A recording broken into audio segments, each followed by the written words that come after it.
한 명도 빠짐없이 우리는 모두 공평하게 해가 바뀌면 자동으로 나이 한 살씩 더 먹는다.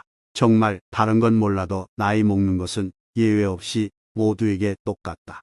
1년마다 한 살씩 먹다 보니 우리는 이제 인생 2막을 준비하고 있다.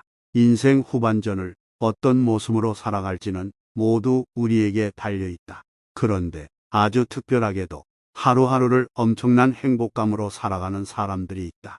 언제 만나든 흥얼거리고 흥미진진한 이야기를 풀어내며 웃음이 그치지 않는 모습으로 행복이 충만한 하루를 보내는 사람들에게 공통점이 있었다. 인생 후반전을 방금 텃밭에서 따온 싱싱한 채소들처럼 유쾌한 인생을 살 것인지, 비에 젖은 낙엽처럼 축 처진 힘없고 서글픈 인생을 살 것인지 선택은 전적으로 우리 자신에게 달려있다. 첫 번째 공통점은 넘쳐나는 호기심이다. 나이를 의심할 만큼 생기있게 사는 사람들의 특이한 공통점은 바로 호기심이 많다는 것이다. 호기심이 많다는 것을 쓸데없이 지나치게 아무 일에나 참견하고 다니는 오지랖 넓은 사람과 혼동하면 안 된다. 호기심 많은 사람은 궁금하고 새로운 것을 반드시 배워서 내 것으로 만들려는 노력을 하는 사람들이다. 그만큼 열정을 갖고 산다는 것이다. 요즘은 컴퓨터와 핸드폰 없이는 살 수 없다. 젊은 친구들은 핸드폰만 있으면 못하는 게 없다.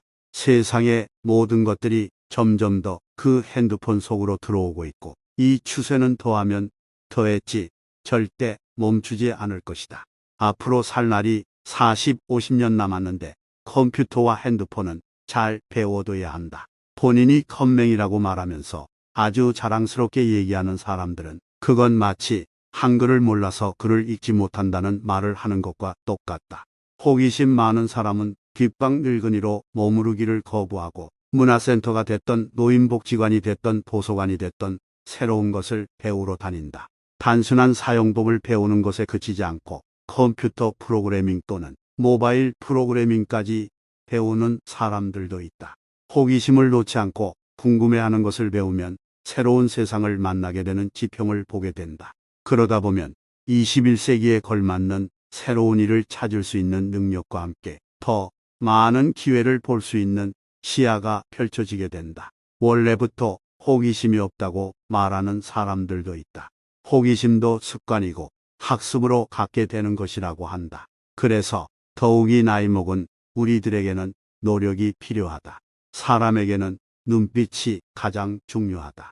총명한 눈빛을 갖고 싶다면 호기심을 잃지 않아야 한다. 두 번째 공통점은 나이 드는 것을 감사하며 산다는 것이다. 젊음이 떠나고 탄력이 사라져가는 피부를 바라보는 것은 그리 즐거운 일이 아니다. 때론 이렇게 늙어가는구나 하고 겁이 나기도 한다. 인생 후반전에 돌입했다면 인생을 마무리하는 단계로 늙고 병들고 소외당하는 시기라고 우울하게만 생각할 수 있지만 손가락으로 살아갈 횟수를 꼽아보면 살아온 횟수만큼이나 엄청 많이 남아있다. 뭘 해도 10년을 하면 전문가가 된다는데 서너 개 분야에서 전문가가 되고도 남을 충분한 시간이 우리 앞에 놓여져 있다는 사실을 새삼 깨닫게 된다면 흥분되지 않을 수가 없다. 회사에 얽매이지 않아도 되니 시간이 여유롭고 이거 해야 한다, 저거 해야 한다, 너는 이런 사람이 되어야 한다 라고 간섭하는 사람도 없다. 그리고 젊었을 때와 달리 우리 수중에 돈도 좀 있다면 우리가 인생을 살면서 이보다 더 행복하게 살 수 있는 완벽한 조건을 갖출 데가 없다. 그래서 우리의 전성기는 아직 오지도 않았다는 것이다. 인생 후반전은 그야말로 황금의 기회이자 인생 최고의 보너스며 전성기를 보내는 시기다. 하루하루를 행복하게 사는 사람들은 꿈을 쫓아 오늘도 흥분된 하루를 보내고 있는 사람들이다. 하고 싶었던 것, 되고 싶었던 것, 이루고 싶었던 것을 모두 이룰 수 있는 시기가 바로 인생 후반전이다. 세 번째 공통점은 동심이 살아있다는 것이다. 나이값을 해야 한다는 강박에서 벗어나 우리 속에 웅크리고 있는 동심을 꺼내면 행복해진다. 누군가에게는 동심으로 산다는 것이 유치하다 여길 수도 있다. 행복해지기 위해서는 유치 찬란하게 살아갈 필요가 있다.